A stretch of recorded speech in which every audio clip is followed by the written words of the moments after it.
আজকে ভোটের মাঠে যত যত সব অঘটন ঘটেছে জানবেন সব এক ভিডিওতে। প্রথমেই আসি, মুন্সিগঞ্জে ককটেল বিস্ফোরণ করে কেন্দ্র দখলের চেষ্টা করার পরে সন্ত্রাসীদের ধাওয়া দেন সেনাবাহিনী এবং সেনাবাহিনীর হস্তক্ষেপের পরে ধরা পড়ে সেই ককটেল বিস্ফোরণকারী এবং তাকে ধরতে গিয়ে আলু খেতে পর্যন্ত চলে যায় সেনাবাহিনী। সেখান থেকে তাকে ধরে উদুম কেলানি কেলায় সেনাবাহিনী এবং বিপরীতে নাসিরউদ্দিন পাটোয়ারি গেলেন ভোট কেন্দ্রে গিয়ে আরেক বিপদে। সেখানে বলা হচ্ছে মির্জা আব্বাসের লোক তাকে ধরে লক্ষ্য করে হামলা চালায় এবং পরবর্তীতে সেনাবাহিনী পুলিশের হস্তক্ষেপে রক্ষা পায় নাসিরউদ্দিন পাটোয়ারি এবং পরে তিনি সংবাদ সম্মেলন করেন। এবং এদিকে পটিয়ায় ধানের শীষ এবং স্বতন্ত্র প্রার্থীদের ভিতরে লেগে যায় মহা সংঘর্ষ এবং মারামারির এক পর্যায়ে এসে জনতা তাদেরকে থামায় এবং তাদেরকে রক্ষা করে জনতার লড়াইয়ে। এবং এদিকে ভোট কেন্দ্রে ঢুকে যায় বিএনপির কর্মীরা এবং তাদের বিএনপির সিল সহ জনতার হাতে পরে ধরা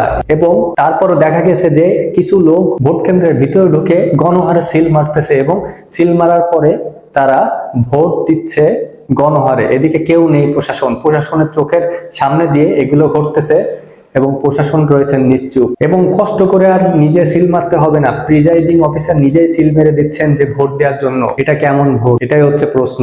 এবং 3000 টাকা খরচ করে এক ভাই এসেছে চট্টগ্রাম থেকে ভোট দিতে, কিন্তু সে ভোট দিতে না পেরে কষ্টে তিনি কান্না করে দিল, কারণ তিনি এসে দেখলো যে তার ভোট দিয়ে দিয়েছে। এটা কেমন? হাসিনার আমলের মতো যদি এখন হয় তাহলে কিভাবে চলবে এই দেশ? এদিকে ব্রাহ্মণবাড়িয়ায় ভোট কেন্দ্র দখল করতে গেলে সেনাবাহিনীর হস্তক্ষেপ শুরু হয় এবং চট্টগ্রামের আরেক জায়গায় ভোট কেন্দ্র দখল করতে গেলে সেনাবাহিনী করে তুমুল লাঠিচার্জ। সেই লাঠিচার্জ থেকে বাঁচতে সবাই এলোপাতাড়ি দৌড় শুরু করে, কিন্তু রেহাই পায় না কেউই। এটাই ছিল আজকের top of the country news. কেমন লাগলো? অবশ্যই ভালো লাগলে পাশে থাকবেন। ধন্যবাদ।